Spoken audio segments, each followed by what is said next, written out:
Let's pay a visit to Mark's True Crime Corner. This is not a good neighborhood. I'm scared. Now, here's your host, Mark Thompson. How about it for Courtney, everybody? Thank Courtney, you. great to Hi. have you in the crew, in the mix. Thank you for having me. Courtney, what are you sharing with us this special day? Well, yeah, in the spirit of the eclipse, which I think happens every, 8 years? I mean, the last one was 2017. So in that spirit, I chose a case Yeah. that featured astronauts. And it's difficult because astronauts are somewhat traditionally, not really arrested. Or, Yeah, you don't think of them in relation to true people. crime much. Yeah, That's absolutely true. And I chose a story that has a mention of my boyfriend in it. Yeah. Oh, your boyfriend is another astronaut. Yes. Yeah, that she Scott has. Kelly. Yeah, Yes. Scott Kelly is. Who I met. Yes. With his brother Mark. Maybe you can tell that a little bit later. Or I know. I almost put the picture of me and Scott in here. But Oh, then that would have been great. It really was like a big deal. It was. when He was Courtney- even in the casino with us. Yeah, I know. It was a big. We had a little brush with astronaut moment. And do you know how I knew that he was there? Because I was following him on Twitter. Yeah, no, she really does follow him. And just to button that out, to explain who those people are, for those who don't follow the astronaut world quite as closely as you do, they were the twins, one of whom is in space for the longest time, I think, right? And the other is back on Earth. And then the one twin comes down to Earth again, and then they compare their physiology at that point and sort of, right? It was a research project, essentially. It was a research project to see how long an extended period of time in space, what that would do to the body. Right. And so Scott went up into space. Mark stayed here. As you know, Mark is married to Gabby Gifford. Right. And then they compared the physiology and the physical aspects of the body and their mental well-being after being in space for a year. They had just finished that project when we saw them in Alaska. So they were there talking about that experience. But this story has oddly nothing to do with them, apart from the fact that they are astronauts too. So can we get to the true crime part of your segment? I think that Thank you. I would only have to say one word and people would know the story. And you know that word. I think so.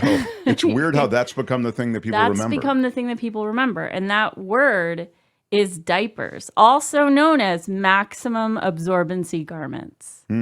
And this is what this story became notorious for. And it's been mentioned all throughout pop culture after this happened, which was in 2007. And actually recently on a podcast, I was listening to a story about a man in London who had a fetish for diapers. And of course, the people talking about that referenced this case. And so I was reminded of this case. What? Now, who... There's a diaper fetish? I don't even... Should we not even touch that? I didn't follow up on it. You guys going to back away slow? I mean, it's It just really is. I know.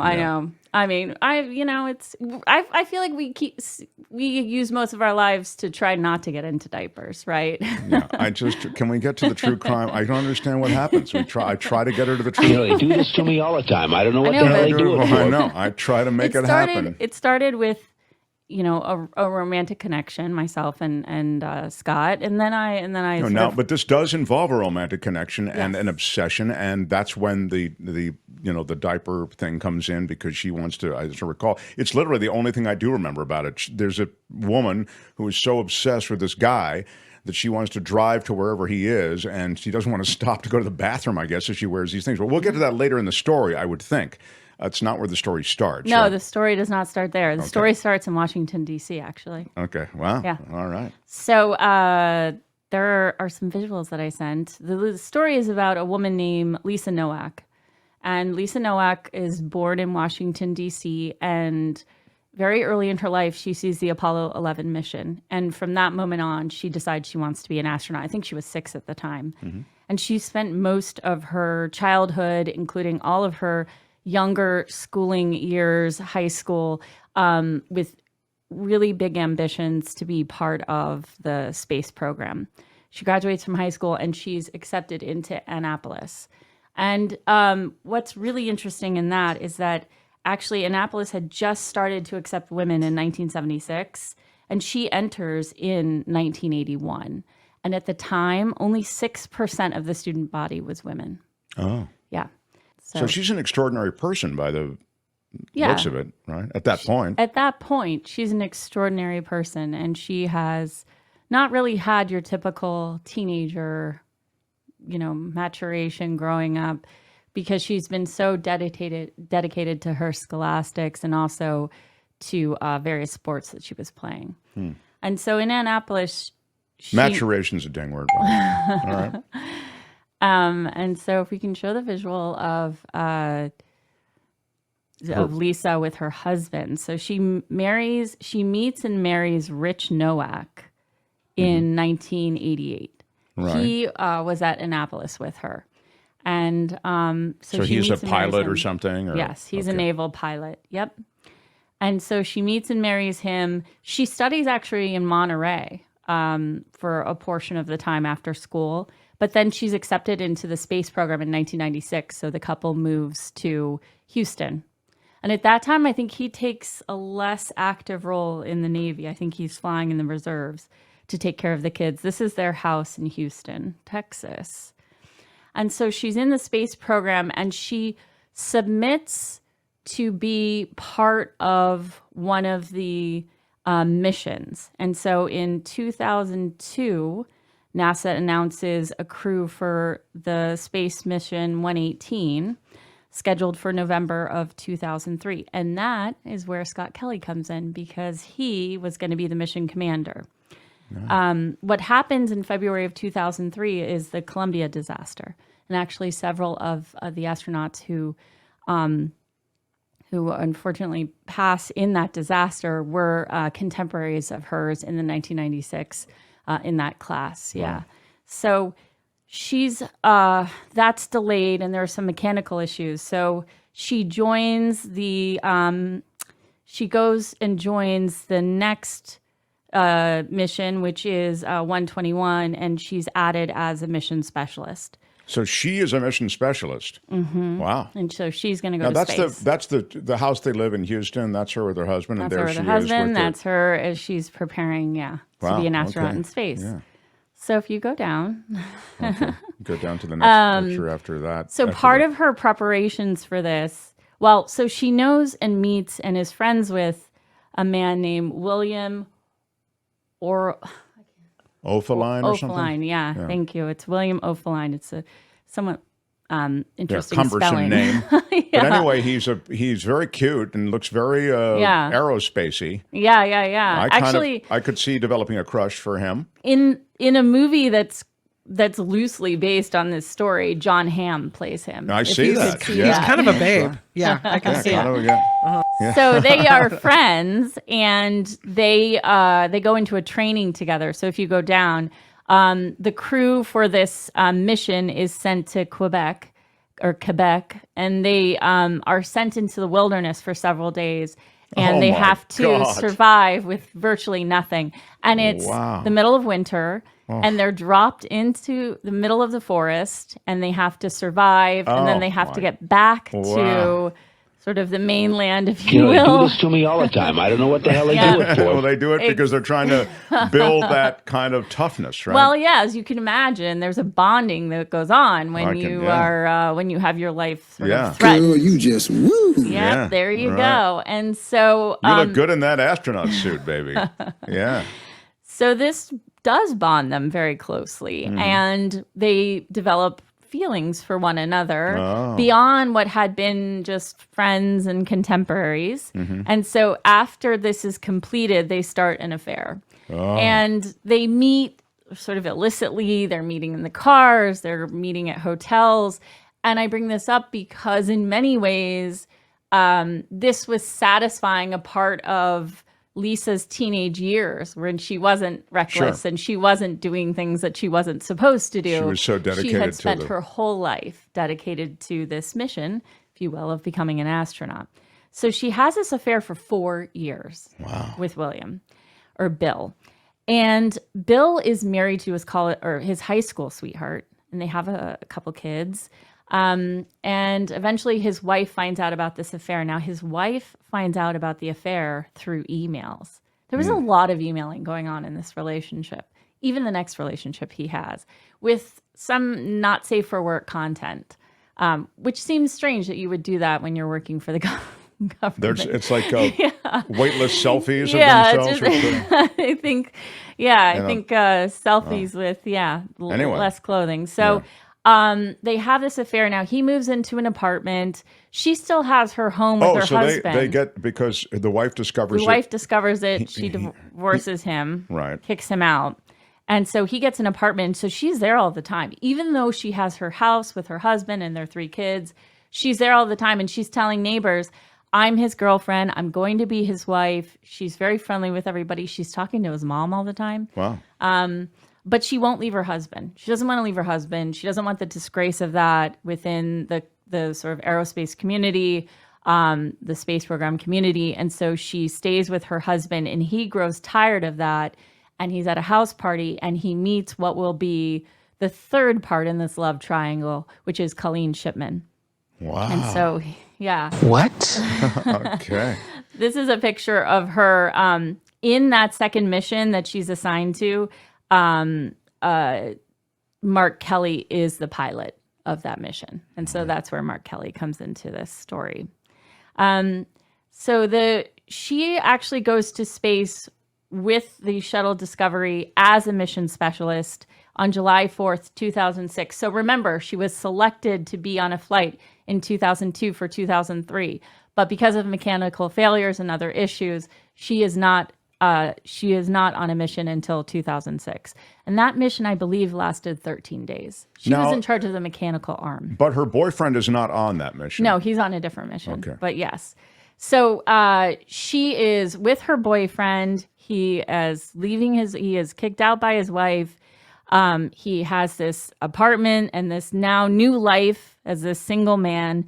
And he's frustrated with Lisa because she's not going to leave her husband. So he meets Air Force Captain Colleen Shipman at a party, and they start to have a relationship. Now, this is where the diapers come in, because Colleen lives in Orlando and Bill lives in Houston. So they're having a relationship that's long distance, and they travel to visit one another. But what I'm just understand, but nobody's wearing diapers yet. No, but I mean the traveling with the diapers. I get it. That's the reason. That's why. One's in Florida, one's in one's Houston. in Florida, one's in Houston. Okay. So Lisa's husband eventually finds out that she's having an affair. He says that they broke up amicably, but he finds and discovers some emails that are sent between Lisa and Bill, and so that marriage is no longer. Now Lisa wants Bill. She says, okay, this is what you've wanted for a long time, Bill. But Bill is with Colleen. He has moved on. So as we see it, the woman on the right is with the guy on the left. And the astronaut in the middle, who's not looking very astronaut-y in that picture, she is the one who was left out. But now she wants Bill for herself. She wants Bill for herself. Okay. She's like, okay, I'm ready to do this. I think I feel the true crime part on. coming on. Yeah. Right. So she comes up with this plan, Lisa Nowak, to confront Colleen Shipman. Oh. And the way that she's going to confront her is by packing a certain amount of things in luggage that we all would take to confront somebody, which is latex gloves, black wig, BB pistol and ammunition, pepper spray, hooded tan trench coat, drilling hammer, black gloves, an 8-inch folding knife, and a partridge in a pear tree? No? And some diapers. The diapers, okay. So she packs all of this in her car on February 4th.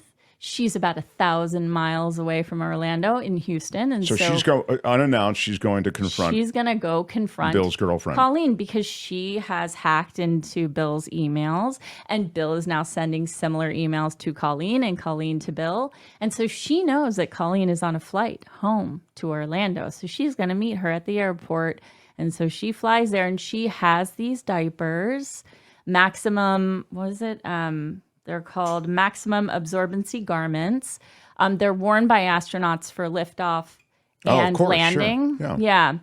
So let me just, so she's wearing them for the drive there? Is that yeah, she has gasoline in the car and diapers, so she doesn't have to stop. Okay.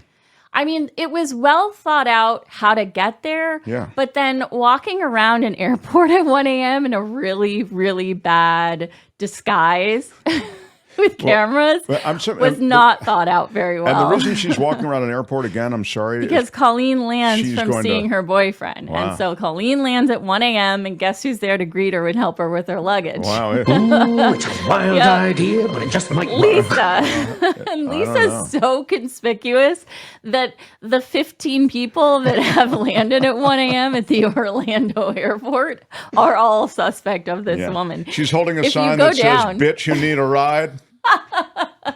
Yeah. Exactly. The sign just has a knife on it. And Exactly. if you go down in the visuals, you'll see some of the airport footage, surveillance footage, and you can see Colleen and Lisa. And then if you go down, you can actually see Lisa following Colleen out. Now, what Lisa doesn't calculate in this entire plan is A, how obvious it would be at 1 a.m., but B, that Colleen's luggage is not on the flight. It arrives 2 hours later. So now she's stuck at the airport in this disguise, following around this woman around the food court for 2 hours. Wow. Trying not to look suspicious. And Colleen finally gets her luggage at 3 a.m. and she goes to her car. Well, of course, Lisa's following her. Now, Colleen has seen this woman and is very concerned because she says that she wasn't on her flight. And what happens is Lisa goes up to the car door. She's knocking on the window. She's asking Colleen to let her into the car because Colleen has gotten into her car. She's saying that her boyfriend left her there. She's crying. She's actually sobbing. She's playing into sort of Colleen's kindness and sort of emotional connection to this woman who she feels sorry for. And the minute that Colleen kind of puts her window down a little bit, Lisa sticks her hand into the car and sprays her with the pepper spray. Wow. Now, Colleen keeps her eyes open, puts the car window up, and then drives away quickly and then goes to find help. They arrest Lisa in that car parking area, carport, where she is trying to dump out all of the objects that she's brought with her in this duffel bag, which again is suspect. And so they find the duffel bag. Colleen identifies her as the woman that sprayed her with the pepper spray. And so Lisa is arrested. Wow. Yeah. So this is Lisa leaving the courthouse. This is a article that happens that's published the next day, February 6th, in the New York Daily News. And of course, there's a lot of conversation about this. And mostly it's people kind of sticking or being interested in this aspect of the diapers just because it's such a unique part of the story. Also that they are astronauts. I mean, again, it's somewhat rare. Yeah, everybody in this story is an aviator. Everyone in the story is, yes. So if you go down then NASA comes out, they put Lisa on hold, if you will. Right. On February 6, 2007, they have a press conference to talk about this. This is the deputy director of the Johnson Space Center in Houston, and this happens on February 7th.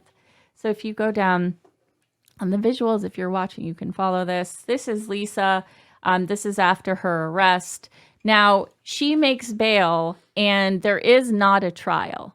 Basically, what happens is she pleads guilty to one or two accounts, but it's burglary that she pleads guilty to. Now, because several of these crimes were attempted kidnapping, attempted murder, attempted bodily harm, she pleads guilty on December 7th, 2009.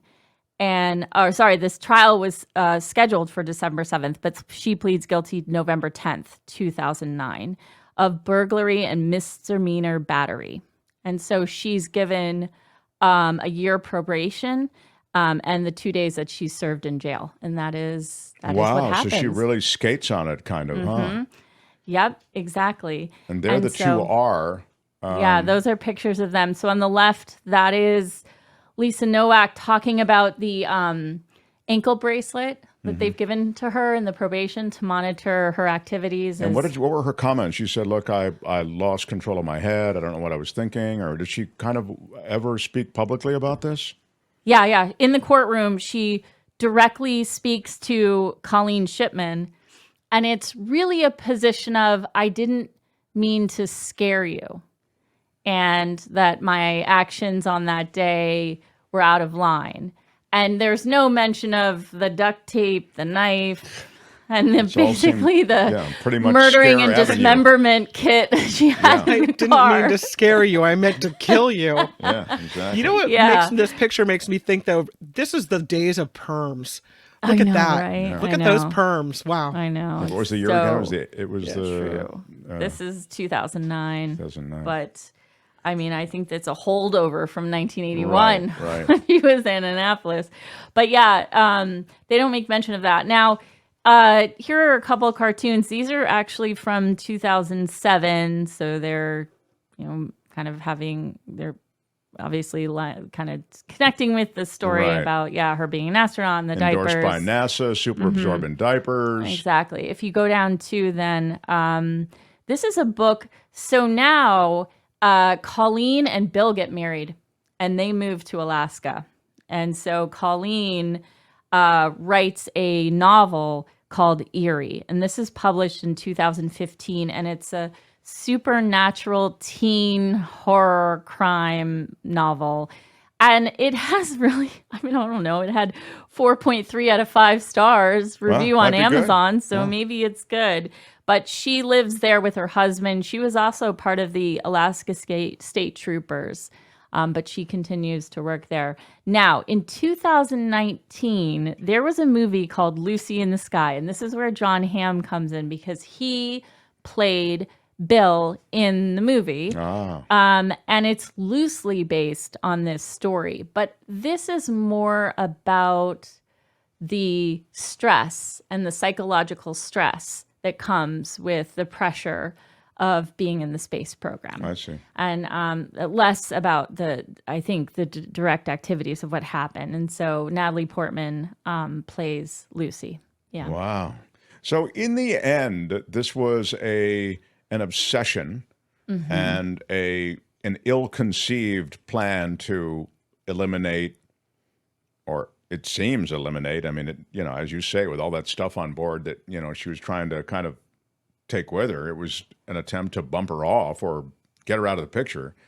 The competition for this guy. Yeah. And but in the real end, she doesn't really pay a price for that, apart from the probation and the guilty plea. Yes. No, it's true. I mean, she didn't accidentally pack that stuff. And if she had the chance, she was going to kill and dismember Colleen. And the idea and the thought was a lot of people go missing at the airport. And so if this happens at 1 a.m. at the airport, it might not look that suspicious. But what she didn't take into account clearly are the cameras at the airport and the terrible disguise that she had put together. So the plan wasn't the disguise totally thought definitely out. needed to work. That's for sure. But she's only 1 year probation. She lives in Houston now, a very quiet life. I mean, I got to say, she was ramping up to the most amazing life and something that she could really be proud of. And then, as usual, the heart, the heart wants what it wants. Sometimes it wants something that somebody else has, and then you lose yourself in it, and it's obsessive. Yeah, you'll find out, Courtney. You still have a lot of road ahead. Hopefully a long road ahead before diapers, but yeah. But this is very interesting. Kim, any questions before we excuse the witness? I thought it was quite. No, I was just looking for John Hamm in an astronaut suit. That's what I was doing. I should have included that. I know. Oh my God, he's definitely handsome. I'll say, what do you think Lucy in the Sky got on Rotten Tomatoes, Mark and Kim? Oh, that's a great question. What do you think? It got a 65. What do you think, Kim? I'm gonna say it got a 32. Kim is much closer. It got a 21. I think, and I think the fans gave it Swing and a a miss. 35. Maybe Yeah. fans is an embellishment. People that watched it. Courtney, thank you. We love seeing you. Happy eclipse, Courtney. Oh, Happy eclipse. thank you. Thank you for having me. It was an interesting story to learn more about. So That's True Crime Corner for today. True Crime Corner, only on the Mark Thompson Show. Hi, it's Mark, and I thought that was great. Hit the notification bell. You'll know whenever there's a new video being dropped, and please subscribe to our channel to help us save the universe.